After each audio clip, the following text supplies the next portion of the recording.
Manchester United vs Watford Live, latest Premier League updates.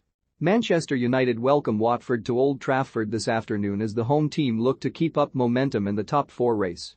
United are unbeaten in their last 7 Premier League games, having seen off Leeds 4-2 in their last outing in the competition. Ralph Rangnick's side followed that victory with a 1-1 draw at Atletico Madrid on Wednesday, thus giving themselves a decent chance of progressing to the quarter-finals of the Champions League. It was Anthony Elanga who equalized for United in the Spanish capital, striking in the 80th minute, 5 minutes after coming off the bench.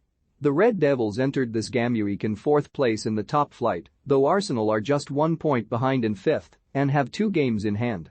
Watford, meanwhile, came into this round of fixtures in 19th place in the Premier League, their 4-1 midweek thrashing by Crystal Palace marking the latest disappointing result in a long run of them, although recently appointed head coach Roy Hodgson did oversee a win against Aston Villa last week.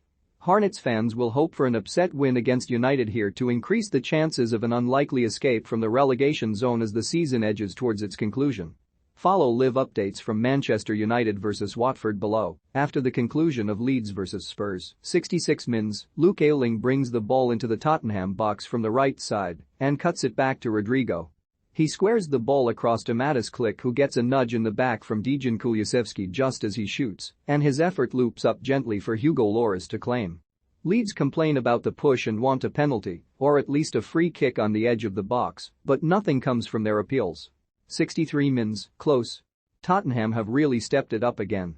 Harry Kane drops deep again to collect the ball and laces a cross-field pass over to Sessegnon on the left side of the box. The wingback brings the ball under control and fires a shot into the side netting. 60 mins, save. Tottenham cut Leeds apart again with a fine turn in midfield from Kane, who again plays Doherty into the area. He lets fly, but his shot gets charged down by Meslier, who blocks it with his chest. The rebound comes to Son, but Koch leaps in front of the ball as he fires one towards goal as well. Last-ditch defending from Leeds. 57 mins, close. Tottenham have tried to kill the Leeds momentum by slowing down the game, keeping hold of the ball. They work it up to Harry Kane, who threads a great ball round the corner and into the right wing for Matt Doherty. He swings across into the 6-yard box, where Ryan Sessegnon throws himself towards the ball at the back post, but just misses it for a tap-in.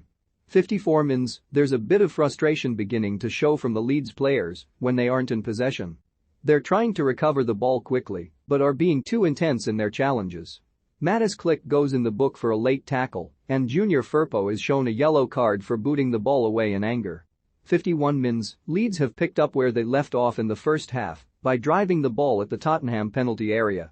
Stuart Dallas is brought down by Harry Winks, and the free kick is sent over to the right wing, where Luke Ayling swings across into the box but sends it over everybody's heads. 48 mins, Rafinha takes on Sessegnon on the inside right, and the Tottenham defender is unlucky as a free kick goes against him. He won the ball but took down the Leeds midfielder in the follow-through. Sessegnon vs Rafinha has a second round as the free kick is played down the right wing. This time Sessegnon mistimes his lunging tackle and just takes out the man, earning himself a yellow card. Kick-off, Pascal Struijk and Jack Harrison have been taken off by Marcelo Bielsa, with Mattis Klich and Rodrigo brought on at halftime. The home side restart the game and attempt to thread a pass up to Rafinha on the right side. The ball is intercepted by Pierre-Emile Højbjerg and knocked by the Ben Davies by Son Heung-min. UEFA officials told Football Figures to dissuade politicians from publicly lobbying for the 2022 Champions League final, which has been moved from St. Petersburg to Paris, The Independent has been told. Sources in the Western European game have privately said they were under the impression that their federations could be blacklisted from hosting future tournaments or marquee fixtures if big plays were made to replace the Russian city in the wake of the invasion of Ukraine. There was even open speculation, right up until Thursday morning, over whether this was because UEFA did not want to aggravate Russia. The invasion of Ukraine has the game scrambling, with Russia's influence over ownership, sponsorship, governance and more under scrutiny like never before, writes Miguel Delaney. Leeds are only the second side in Premier League history to concede 3+ goals in 5 consecutive matches in the competition, after Sunderland in November 2005.